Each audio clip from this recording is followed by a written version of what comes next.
Welcome to the Unity Guides Expert Interview Series. My name is Clayton Stenson. I'll be your host today. This series is brought to you by the Unity Guide, where we help develop Unity within companies running on the entrepreneurial operating system. We just do this through fractional integrator services and coaching for the visionary and integrator, as well as their leadership teams. So recently, I've been meeting so many amazing people that I thought there has to be a way that I can take a piece of these conversations that I have week in and week out and share them with the business community to add value. And one of those amazing people that I know is Michael King. Michael is a fractional CFO in the Texas market. And the topic we're going to discuss today is the critical four numbers that a business needs to focus on from a financial perspective. So welcome, Michael. Thanks for joining us. Clayton, thank you so much for having me. This is going to be fun. Yeah, awesome. So tell us a little bit about yourself. How did you become a CFO? Where are you located? Yeah, just a kind of a quick introduction.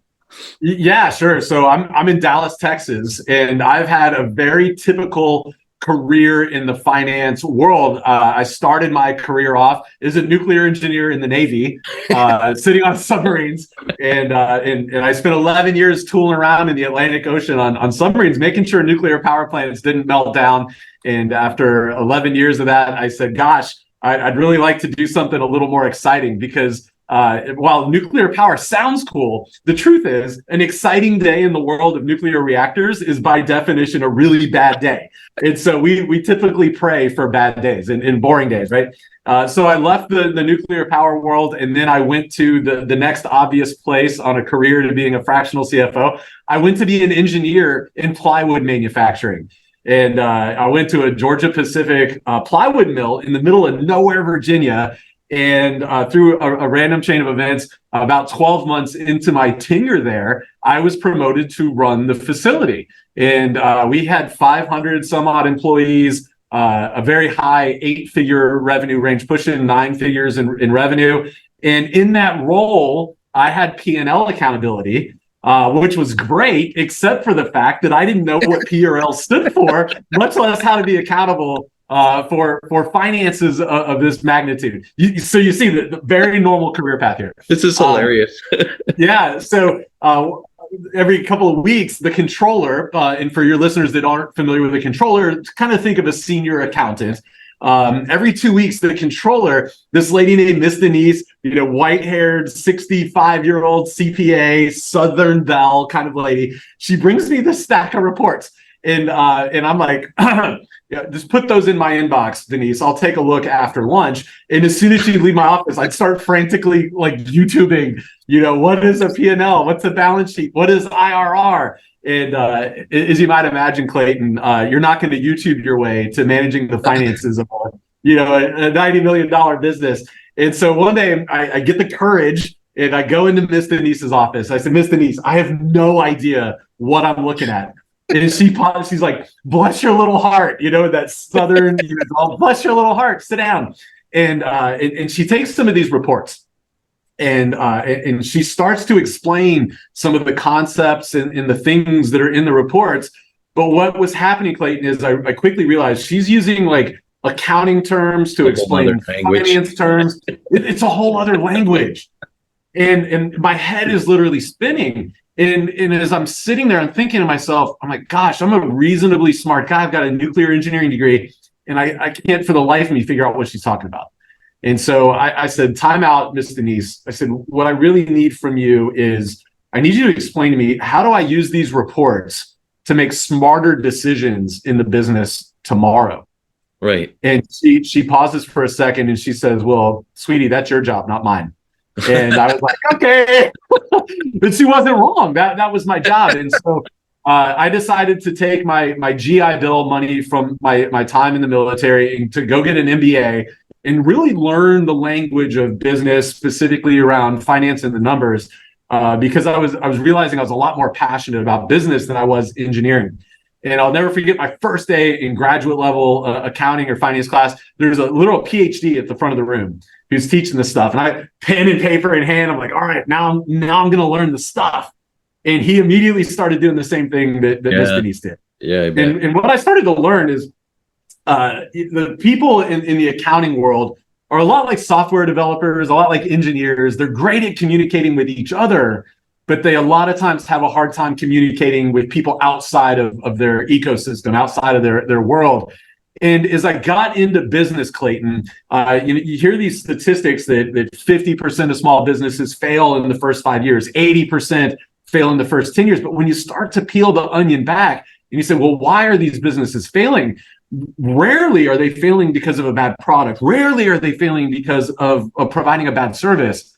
It's almost always because they're making bad financial decisions. Yeah. And I just started to realize, like, gosh, the folks that know this stuff really struggle to communicate it in a way that business decision makers can use it. And I said, I want to bridge that gap. I want to be the person that communicates those things to the business owners so they can make smarter decisions in their business tomorrow, so that they can have the impact that they want to have, not just for their families as business owners, but for their employees and their employees' families and their communities, and to just go out and have an amazing impact in the world. And so about 7.5 years ago, I started a fractional CFO firm with the mission of helping business owners improve their profits so that they can increase their impact. And as a fractional CFO, we're able to do that for dozens of companies, as opposed to just going and being a CFO for a company.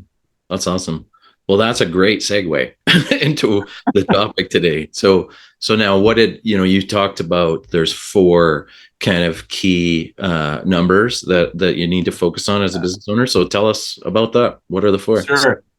So after being blessed to work with hundreds of businesses now over the last 7.5 years, one of the things that I find that's very common amongst the types of businesses that we like to serve, and we're typically working with like blue collar service-based businesses, so construction companies and construction trades, think HVAC and electricians, concrete, commercial and residential, a lot of movers, manufacturing.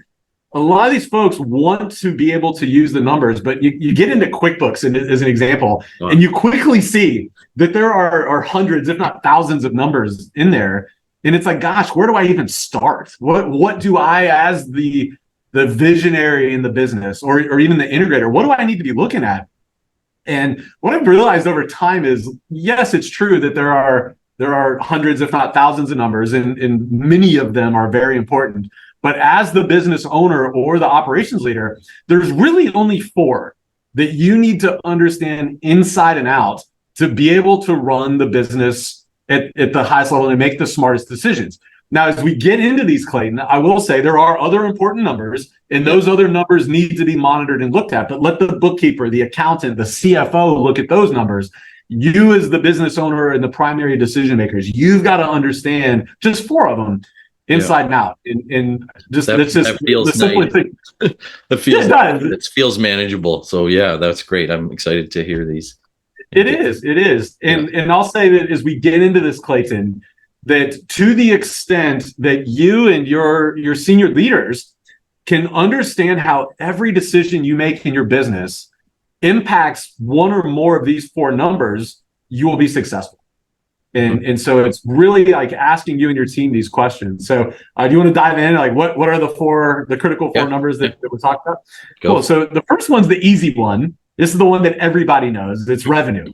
That's just, sales, money that's coming in the door. You're on the golf course with your buddies. How's revenue this year? Revenue's up 30%, or you're at the bar having I don't know what cool kids have at the bar these days, a White Claw or something with your buddies. Probably not a White Claw. It's like the number that you brag about. It's the number you brag about, right? It's sales. That's the easy one. So then the next one is gross profit. So what is gross profit? And I'll be honest, when I started getting into business in finance, I always got gross profit and net profit confused. So if you're one of those people, you're in good company. But when we think about a business, let's say that we sell markers, right? So we sell Sharpie markers. In order to sell a Sharpie marker, there's costs that are associated with this. We've got to buy the lid, and we got to buy the case and the felt and the ink, right? There's a bunch of things that go into just getting this marker and getting it ready to sell. We call those cost of goods or cost of services. And so when you take your revenue and you subtract out your cost of goods, you're left with gross profit. If you're a service-based business, let's say you're a plumber, and you sell, we're gonna unclog your toilet. And so you send Paul the plumber out, and you've got to pay Paul $60 in payroll to go out and unclog the toilet. And you charge $100, you get $100 in revenue, $60 is your cost of services. You would be left with $40 in gross profit, right? So revenue number one, that's the easy one. Then we've got gross profit. Now, if you've been in business more than about 30 seconds, you know that there are more expenses that go into running the business than just the marketer and the things that go into it, or paying Paul to go out and do the work. You've got electricity and internet and vehicle fees and rent and, all the other things that go into running a business. And we call that overhead, right? Or SG&A for the accountants that like to, sound smart, right? There's all these fancy words for it, but it's just the overhead. It's operating expenses, the things that you got to do to keep the lights on.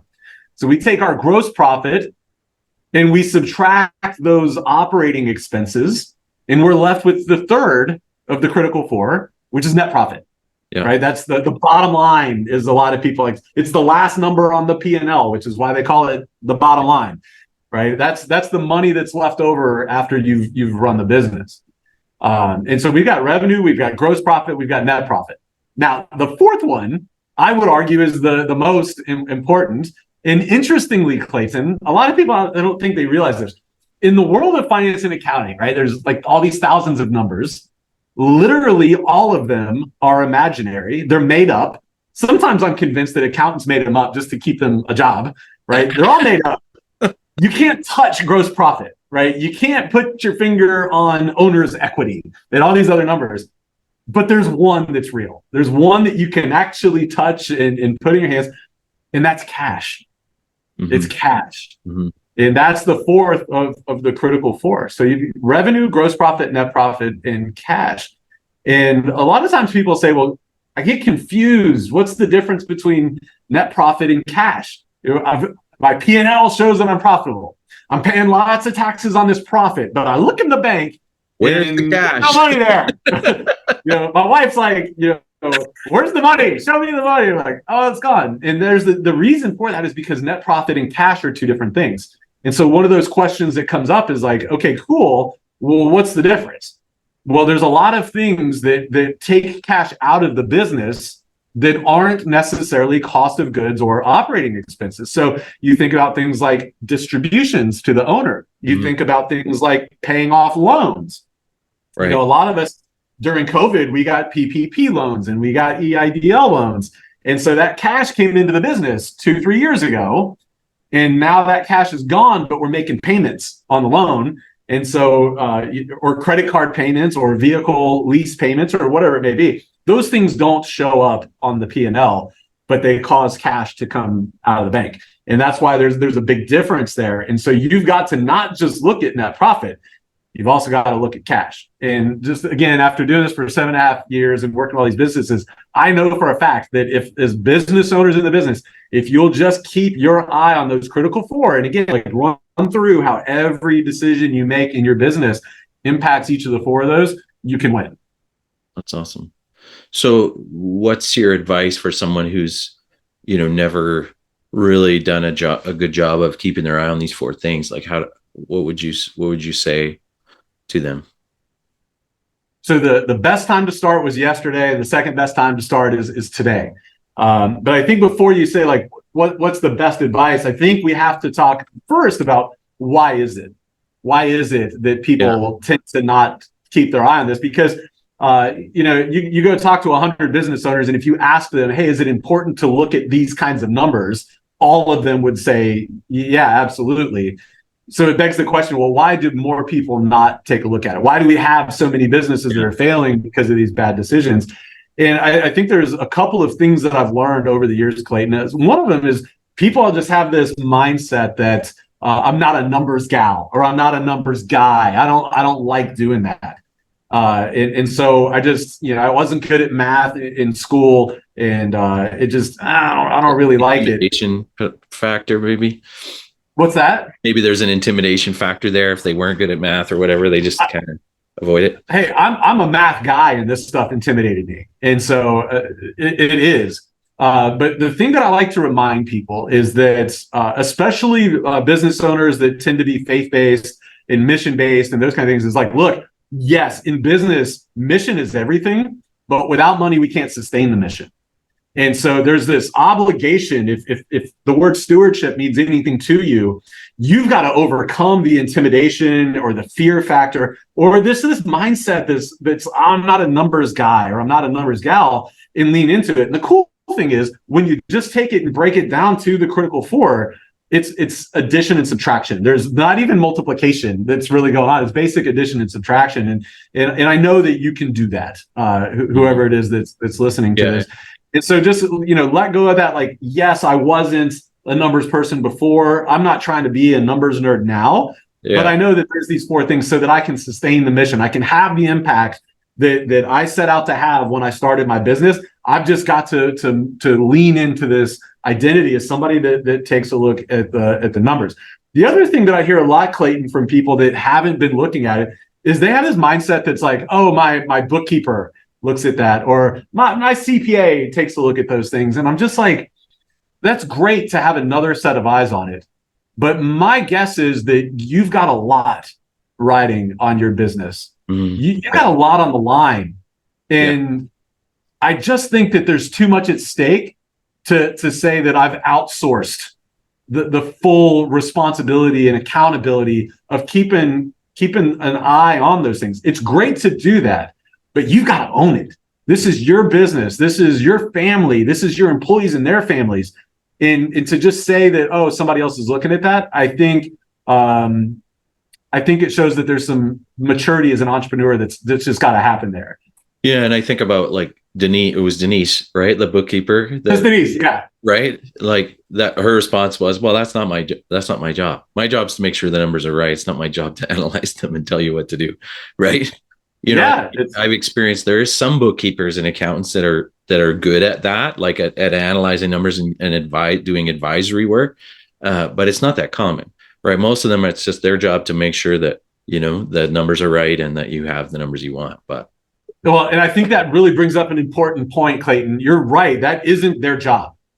And that's where the difference between a bookkeeper, an accountant, tax preparer, and a fractional CFO really comes into play. And a lot of people just aren't aware. When you think of a bookkeeper or an accountant, and for the purposes of this conversation, we'll just use those terms interchangeably, even though there's some important nuances. But for a casual conversation between us two, we'll leave it there. And so what is that difference? Well, when you think of a bookkeeper and accountant, they're doing what I call rear view mirror looking. They're telling you what happened in the past. And that is really, really important work, because if we don't know where we've been, then we can't know where we're at. And if we don't know where we're at, then we don't know how to get to where we're going. It's also important from a tax perspective. You've got to have accurate and timely books so that you can report your taxes on time, because what happens is if you don't have accurate books, then you're either underpaying on taxes or you're overpaying on taxes. And both of those are a bad thing. So bookkeepers and accountants, they're really important and they're really good at telling you what happened in the past. But as business owners, especially business owners that are on something like EOS or another operating system like that, we're looking into the future. We're thinking about next month, next quarter, next year, 10 years from now. We've got the BHAGs, we got the rocks. We're trying to figure out how to make decisions today that are going to set us up to hit that 3-year goal, to hit the 10-year BHAG, right? We're thinking about those things. And so what a lot of people do, Clayton, is they'll ask the bookkeeper, hey, we laid out these rocks for next quarter. Do we have the cash to do this? Do we have the cash to hire the marketing manager, or to get the bigger office, or to buy the new trucks? And they're like, same thing with Miss Denise. I don't know. That's not what I do. That's not my job. And that's where the fractional CFO comes in. Is the fractional CFO is that forward-looking person, the person that helps you kind of take those visionary level dreams, the goals, the dreams, the aspirations, and put a financial plan in place so that you know that what you're doing now is the right thing that's going to unlock what you need to have in place next year, in 3 years, in 10 years. And so having that whole team is really, really important. Now, back to your question of, if you haven't been doing this, where do you start? I think the first question is just to start asking whoever it is that you're doing your books each month, and just say, hey, filter out all the rest. I want to understand revenue, gross profit, net profit, and cash. How are they trending and why? And just start with those basic questions. And that'll just the simple questions. How are we trending and why? What are the primary drivers for however we're trending? And start there and just keep it super simple. And then start asking yourself, okay, we're in our L10 meeting. We're in our quarterly. We're in our annual. Ask the questions. Hey guys, I love this plan. How are these decisions going to impact revenue? How are they going to impact our gross profit? How will they impact our net profit? And how will they impact cash? And just start asking those questions and know that, especially if you've never done this before, had these conversations, there's probably going to be a little bit of awkwardness and unease, but lean into that. Don't avoid it. Yeah, that's good.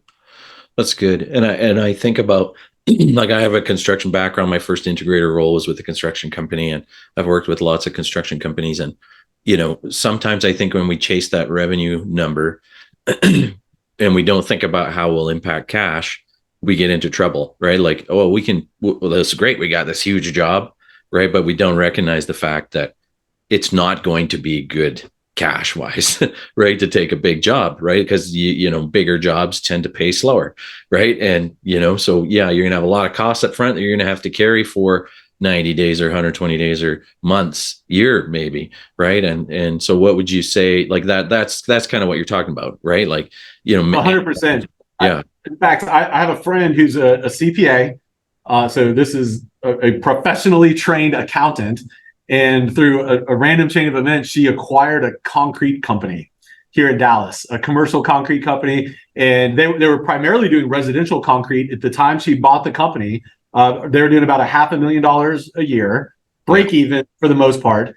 And she saw this need in Dallas on the commercial side. Dallas is booming, in commercial buildings and those things. And she says, I'm going to buy this business and I'm going to kind of flip it into the commercial world and I'm going to blow it up. And so she bought the business. She paid off some of the debt on the business, and she was by and large really successful. She started bidding on these big jobs and she was getting the big jobs. And about 2.5 years into it, she was bankrupt. And it's like, gosh, well, what went wrong? Revenue was good. Gross profit was good. Net profit was good. But exactly like you said, Clayton, what she didn't think about was the fact that she's paying labor a lot of times weekly. She's paying for materials real time as they're coming in. Yeah. And these big commercial jobs, a lot of them are paying on net 180 in some cases. Yeah. And the truth is, the big businesses that she's doing these jobs for, they have all the power to not pay you because they know you can't sue them. And so they're dragging their tails to maximize their cash position. And so because of her success, she actually was collapsing under the weight of that success because she wasn't keeping her eye on cash. So great revenue growth. She got it up to $4 or $5 million in just 2 years. The bottom line looked great, but the cash was going out and it wasn't coming in fast enough. And it's bankrupt. Yeah. Yeah. On paper, it all makes sense, but the bank account's empty. It kind of reminds me of sports teams. It's like, on paper, we should be really good. Like, what's going on here? Exactly. And so I think it's irresponsible not to bring those things into the conversation, especially with your leadership team. Those things just have to be part of the everyday dialogue. Mm-hmm. Mm-hmm. Yeah, and I've been working with a company in the restoration world, and they had kind of 3 lines of services that they did, but one of them was really hard on cash, right? And they decided, to get out of that one and focus on the other 2 that were, less stressful with cash. Like, you got paid quicker, they were smaller, that kind of thing. And then also, like, ideas like, okay, how can we get our clients to pay with credit card or something, like to get cash quicker, right? Yeah, it may cost you a couple percent to have them pay with a credit card, but you get the money now, right? And the cash is in your account. So is that 100%. A strategy that can work in certain situations, right? It sure can. And it really depends on your circumstances and your industry and what your goals as an entrepreneur are, short-term and long-term. But those are the exact kinds of things that you should be looking at. And the reality is, if you're not thinking about cash, then you're never going to have those conversations. And so what ends up happening is one of 2 things. right? You've got these goals, and you're either gonna, cross your fingers and close your eyes and hope that baby Jesus sees you across the finish line, right? It is like, I'm gonna put my faith in it and it's gonna work, or you get frozen and you don't do anything. You never move towards it because you're like, gosh, I don't know if I can. And both of those things are equally dangerous for a business. Yeah, that's so interesting. You gotta go ahead. Sorry. I got a question for you. So I'm a fractional integrator. Part of what I do is fractional integrator. When I come in, I tell my clients the first 4 weeks or so is going to be what I call diagnosis phase. I'm trying to analyze and determine where we're at, because I can't fix it and move us to a better position if I don't know where we're at. So I'm constantly trying to get people to tell me, to trust me and to tell me the truth, right? I'm trying to build an open and honest culture, where, there's nothing, like, every company has issues, right? And the question is, are we talking about them in a healthy way, or are we not talking about them, or are we talking about them in a gossiply, unhealthy way, right? So I'm trying to build that open and honest culture. I would imagine it's the same for you as a fractional, CFO. You're coming in, you're trying to get a good picture of where we're at, and ask good questions and analyze. Is that similar for you? It's everything. It's everything. Yeah. It's got to be transparent. It's got to be open and honest. And it's one of those things where the leadership team, particularly the owner, has to be willing to check the ego at the door. And they've got to be willing to show the good, the bad, and the ugly. And they've also got to just be willing to say, look, the reason that I hired you is because I don't know. And just be okay with the fact that they don't know, but that's why we're here. Yeah. And without that, absent that, just like with a fractional integrator, you're dead in the water. They're paying for something. They're never going to get the value out of it. I mean, you're going to get 5% of the value if you're not open and honest. Yeah. And I have a new client, looks like Lightly, starting in January. And, he was telling me, he's pretty discouraged, a bit discouraged with his business right now. And I said, well, to be honest with you, when I get started and start asking questions, it might get worse before it gets better, right? Because possibly likely working with me, we're going to discover where you're at in complete, no filter, right? And you might feel like it's getting worse at first because you're going to see it for what it is, possibly for the first time, right? And just be prepared for that. But we can't improve until we have a clear idea where we're at, right? So I think it's the same financially. If you don't have your finger on these numbers, on the pulse of these numbers, you don't know where you're at. But you can pretend, you can bury your head in the sand and pretend like there's no issues, but there likely is, and you're better to know. And you're going to you're somewhere right now, and you're going to get somewhere else in the future. Yeah. And so I would rather shine light on where we're at now, so that we can be intentional about getting you where you want to be. Yeah. The truth is, like, you're going to get somewhere with or without a plan, with or without a roadmap. You're going to get somewhere, but you're likely not going to be happy with where you go to. So let's just go ahead and have a really candid look at where things are right now, so we can figure out how to get you where you want to be, so that you can have that impact that you want to have. Yeah. I think a good analogy for it too is like stepping on the scale. Right, in your personal life, like, you step on the scale. If you step on the scale weekly and you see, I'm gaining a half a pound every week for the last 10 weeks, it's like something's got to change, or I'm not going to be happy about who I am or what I look like or whatever, right? So it's the same kind of thing. If you don't know where you're at, you can't adjust. So that's great.